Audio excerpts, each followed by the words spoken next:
There's nothing as powerful as an idea whose time has come. Today could be that moment for many in my audience. Sometimes, it's the first time someone hears a voice that awakens a search for a better life, for meaning, for skills, for disciplines. Or perhaps you're one of many voices they've heard. But today your voice is the one that makes the lights go on, and their lives are never the same again. This change can be sparked by a delightful experience or a tragic one. It can be the day that changes everything. For me, such a day came when a Girl Scout knocked on my door when I was 25 years old. She gave a big presentation about Girl Scout cookies. I wanted to buy some, but they cost $2, and I didn't have $2 in my pocket. I didn't want to admit this to her, so I lied, saying I had plenty of cookies at home. When she left, I realized how low I had sunk, lying to a Girl Scout. I promised myself that day it would never happen again. That moment of disgust was a turning point for me. It was the day I decided I didn't want to live like that anymore. Disgust can be a powerful motivator. It drives you to say, I've had it. I don't want to feel like this anymore. This is the last day I will be this way. Making the decision to change is monumental, and it often lasts a lifetime. These decisions can start a process, which is valuable, and as you see good results, you decide to continue. When I started revolutionizing my economic life at 25, early success locked me in for a lifetime. Disgust is a powerful emotion. It can drive you to say, I don't want to live like this anymore. This kind of resolve, combined with the decision to change, sets you on a new path. For me, reading books and starting a program of personal development was life-changing. I built one of the best libraries of life-changing books. Having support is crucial. Two of the most powerful words in the world are, let's do it. It's powerful to say, I'm going to do it. But it's even more powerful to say, let's do it. Working together with like-minded people creates synergy. For instance, if you want to change your health, finding a partner and meeting regularly to discuss progress can be invaluable. The camaraderie and inspiration that come from working together make a significant difference. All my enterprises since I was 25 have involved teamwork. The resolve to face the unknown and adapt when necessary is key. If something isn't working, maybe you need a new acre to plant in. Persistence is important, but so is adaptability. If you've been at something for years with no results, consider a new approach. Emotions provide the fuel for change, but your philosophy of life forms the foundation. For me, several philosophical changes were necessary when I began my new journey at 25. These same philosophies can also change your life. One philosophy that changed my life was understanding that profits are better than wages. No one taught me this in high school or college. At 25, I finally learned that wages make you a living, but profits make you a fortune. This realization was life-changing. My mentor, Mr. Showoff, taught me that you can start working on your fortune part-time. This concept excited me. Working part-time on my fortune while working full-time on my job gave me a sense of purpose and direction. The magic of part-time work is thrilling. You can work on profits part-time, and it doesn't take long to see results. I aim to earn as much part-time as I did full-time and achieved this in less than 6 months. My second goal was to make twice as much part-time as I did full-time, and I reached this in less than a year.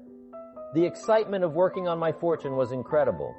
Another crucial philosophy is understanding that it's not what happens that determines your future, but what you do about what happens. We are all in the same boat, facing the same winds. The difference in our destinations is the set of our sails. Learning to set a better sail each year than the last is the key. Correcting past errors and picking up new disciplines can change your life dramatically. If you wish to, you can drastically change the next few years of your life from the last few. This opportunity is available to anyone. If you don't know you can change, you might go year after year without much improvement. But if you realize the possibility, you can start today. Here's another vital philosophy. For things to change, you have to change. Don't wish it was easier. Wish you were better. Don't wish for fewer problems. Wish for more skills. Challenges are necessary for growth. Develop wisdom to overcome challenges, and you can achieve remarkable things no matter what happens. Curiosity and an insatiable appetite for learning are also crucial. Keep this curiosity alive throughout your life. Understand how things work, be curious about human behavior, and always seek knowledge. This attitude will drive you to read, learn, and grow continuously. Finally, taking constructive criticism and refining your approach are essential. Accept feedback and use it to improve. Ask yourself what turns you on and what turns you off. Once you identify and address what's holding you back and embrace what drives you, you can achieve incredible things. Get enough reasons to be motivated and keep adding to them. Live as well as you can and strive to be the best for yourself and those you care about. 10 years from now, you will surely become someone. The big question is, who? What are you becoming? If you start working on it now, you can soon take on a new direction to become the person you want to be. There's a very important question to ask. 10 years from now, you will surely arrive somewhere. The question is where? To answer this and to determine the kind of person you want to be, you've got to get serious. What I would ask you to do, starting today, is to get excited about committing to positive, constructive actions that will make the changes in your life you want and lead you in the direction you desire. Get excited about your potential. Human capacity is usually not the problem. Little children can learn several languages. We can learn to do the most incredible things. All we need is the time to do it. So it's not a matter of capacity, it's a matter of judgment, excitement, will, and wanting it badly enough. It's exciting to know that any day you wish, you can change your life. Any day you pick, you can make major changes. It doesn't ever have to be the same again. Knowing that you can intellectually and personally do the things that will make major changes in your life is exciting. There's so much to work on that if you don't get busy, time will pass. 5 years from now, you'll end up where you don't want to be, wearing what you don't want to wear, driving what you don't want to drive, and being what you don't want to be. Now's the time to fix it. Here's number 3. You've got to get going. All the things you've learned won't do you much good if you don't put them into action. In my management and leadership seminar, we teach game plans to put all the good things you've learned into action. Economic action, social action, personal action. Learn how to make changes and actually do the work. Get going. That's the key. Some people are always learning but never take action. It's like the man who keeps bringing materials to the building site but never builds anything. If you do that long enough, they'll come and take you away. You've got to do something with what you've learned. You've got to take action. You've got to get going. One of the most important things to learn is how to design your days, weeks, and months so you take the proper action to get the return you're looking for, whether it's economic or personal. Get going. It's a major key. Now let me show you what triggers all emotions into activity that brings results. Results are the name of the game. Here it is. Action. Finally, you must do something about how you feel.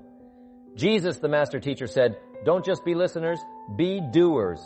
The world admires the doers. Whatever it takes to get you to try harder, read more, set your goals, and go for it. Here's the next attitude disease. Overcaution. Some people will never have much because they're too cautious. You can be too reckless, but you can also be too cautious. This is called the timid approach to life. My caution was always the risk. Risk used to drive me right up the wall. I used to say, what if this happens? It's called the language of the poor. What if this happens? And on top of that, if this was to happen, look at the fix I'd be in. I'd better not try. I could always talk myself out of trying. What changed my whole life was discovering that it's all risky. The minute you were born, it got risky. If you think trying is risky, wait until they hand you the bill for not trying. If you think investing is risky, wait until you get the tab for not investing. It's all risky. Getting married is risky. Having children is risky. Going into business is risky. Investing your money is risky. It's all risky. I'll tell you how risky life is. You're not going to get out alive. The Englishman says, well, if that's the way it's going to work out, let's give it a go, right? That's what it's for. Give it a go. Somebody says, yeah, but I'm looking for safety and security. Fine, then huddle in a corner. We'll cover you with a sheet, bring you 3 meals a day, and we'll protect you, feed you, look after you, and care for you. We won't let anything happen to you, and you'll probably live to be 100. The guy said, well, yeah, I'd live to be 100, but what a way to live, right? What a way to live safe and secure. Don't ask for security, ask for adventure. It's better to live 30 years full of adventure than 100 years safe in the corner. It's not important how long you live. What's important is how you live. Here's the next attitude disease. Pessimism. Pessimism, the deadly disease of always looking on the bad side, the problem side, the difficult side, checking all the reasons why it can't be done. The poor pessimist leads an ugly life. He doesn't try to figure out what's right, he tries to figure out what's wrong. He doesn't look for virtue. He looks for faults. And when he finds them, he's delighted how ugly this is. The poor guy looks through the window, doesn't see the sunset. He sees the specks on the wind. And this is the poor guy who rushes up, takes such leave of his senses. This guy rushes up and says, "I've got 5 good reasons why it won't work." He's so dumb he doesn't know. All you need is 1. He's got 5. To the pessimist, the glass is always half empty. To the optimist, the glass is half full. Why would the same measure affect people 2 different ways? Answer, it all depends on how you look at it. Our lives are mostly affected by the way we think things are, not the way they are. The way we think they are affects us most. There's a subject we don't have time to get into tonight called better thinking habits. One of the major things Schwab taught me when I met him, he said poor thinking habits keep most people poor, not poor working habits. Most people work hard, but they don't think hard. And Schoff taught me that the mind is like a factory, a mental factory. And whatever you think about all day long pours ingredients into this mental factory. And that's what builds the economic, social, financial fabric of your life. He quoted me a Bible phrase that says, "As you think so, you become." How awesome. When he talked about poor thinking habits, he had me. I used to start the day reading the morning newspaper. I mean, you can believe that or not. I get a cup of coffee and read the paper.